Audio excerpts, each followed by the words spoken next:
was working my second summer at a small weather station outside Churchill, Manitoba.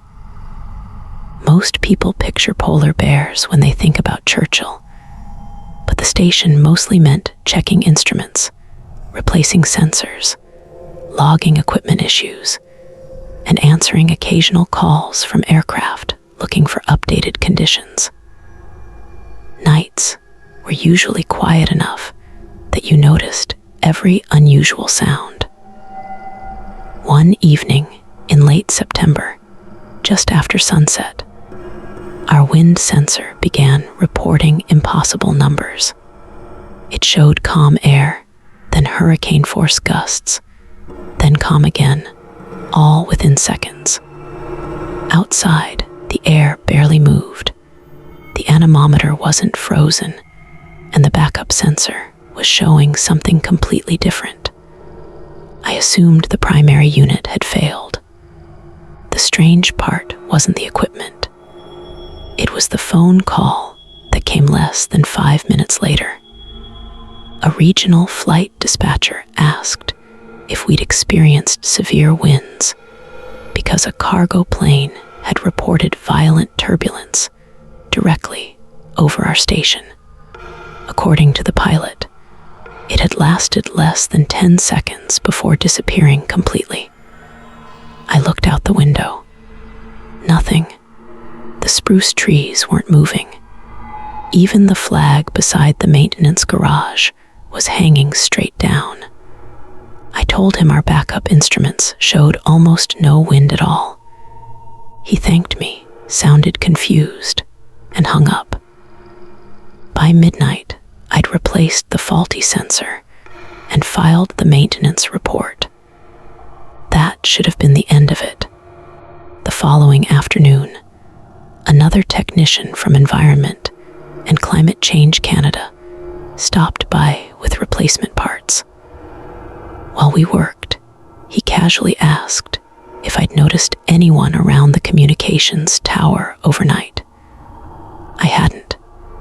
He pointed toward the fenced compound behind our station. Someone had cut through the outer fence sometime during the night.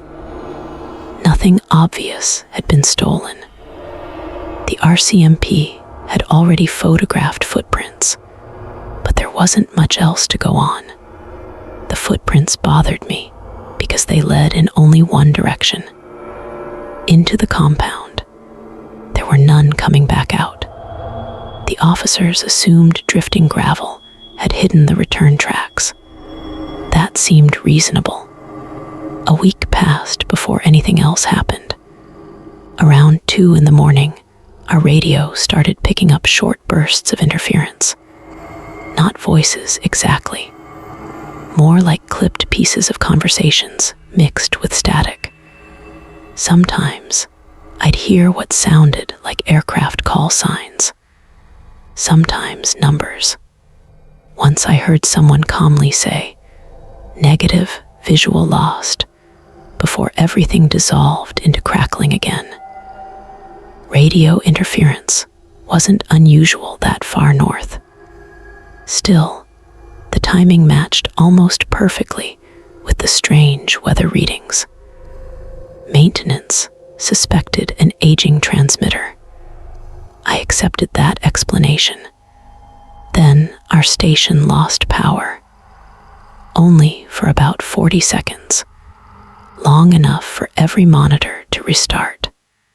When everything came back online, one screen displayed a maintenance menu I'd never seen before.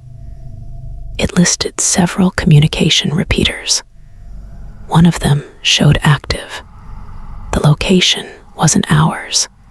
It was nearly 40 kilometers away. There wasn't supposed to be any operational equipment there anymore. I called our regional supervisor the next morning. He sounded distracted. He asked me not to mention that screen to anyone until their technical department reviewed the logs. His tone suggested he already knew something I didn't. 2 days later, 2 people arrived in an unmarked government SUV. Neither wore uniforms. They introduced themselves as communications inspectors. Most of their questions weren't about weather. They wanted exact times, power interruptions, radio interference, whether I'd noticed unfamiliar vehicles, whether anyone had approached the tower. One question stood out. Had I seen construction lights overnight across the tundra? I laughed because there wasn't any construction for kilometers. Neither of them smiled. That night, I couldn't sleep. Around 1 in the morning, I walked outside. The sky was perfectly clear. Northern lights stretched across the horizon. Then, I noticed a steady white light far beyond the communications tower. Not flashing, not moving, just sitting there. It looked too bright to be a vehicle. I grabbed binoculars from the office. By the time I came back outside, the light was gone. The next morning, I drove the maintenance road as far as regulations allowed. Nothing. No equipment. No tire tracks. Just frozen ground beginning to harden for winter. A month later, another technician quietly mentioned that several weather stations across northern Manitoba had reported unexplained interference during the same week. Different equipment, different crews, nearly identical timing. Officially, it was blamed on atmospheric conditions affecting radio frequencies.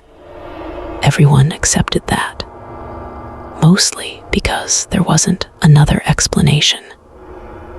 Winter arrived early that year. Aircraft traffic increased as supply flights became less predictable. One evening, another dispatcher called asking whether we'd recently calibrated our radar reflector. We didn't even have one. He paused. Then he explained that multiple aircraft had briefly detected an unidentified stationary return near our coordinates before it disappeared. He assumed some temporary equipment had been installed nearby. It hadn't. After that, every unusual equipment glitch made me uneasy. Not because I thought anything supernatural was happening, because somebody, somewhere, kept asking questions that suggested they were seeing things we weren't. Eventually, I transferred to another posting in Saskatchewan. Life became ordinary again.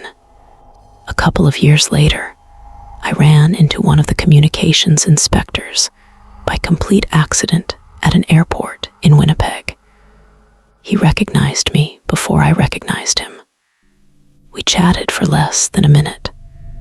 I finally asked what had actually happened near Churchill. He hesitated long enough that I thought he wasn't going to answer. Then he said they never proved anyone had entered the communications network. They only proved someone had been trying. The damaged fence, the radio interference, the false weather readings, the phantom radar returns. Individually, each incident had a perfectly reasonable explanation. Together, they formed a pattern nobody could quite explain. Before boarding his flight, he added one last thing almost casually. A few weeks after I'd left Churchill, maintenance crews finally searched the area where that inactive repeater had appeared on my screen. They found fresh concrete. Someone had poured a small pad in the middle of the tundra. No equipment, no cables, no foundation for a future building. Just a perfectly finished concrete slab about the size of a kitchen table. According to every permit on file, it had never been authorized.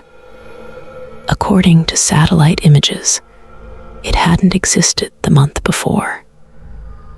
And according according to the inspection report, nobody could determine who had poured it or why.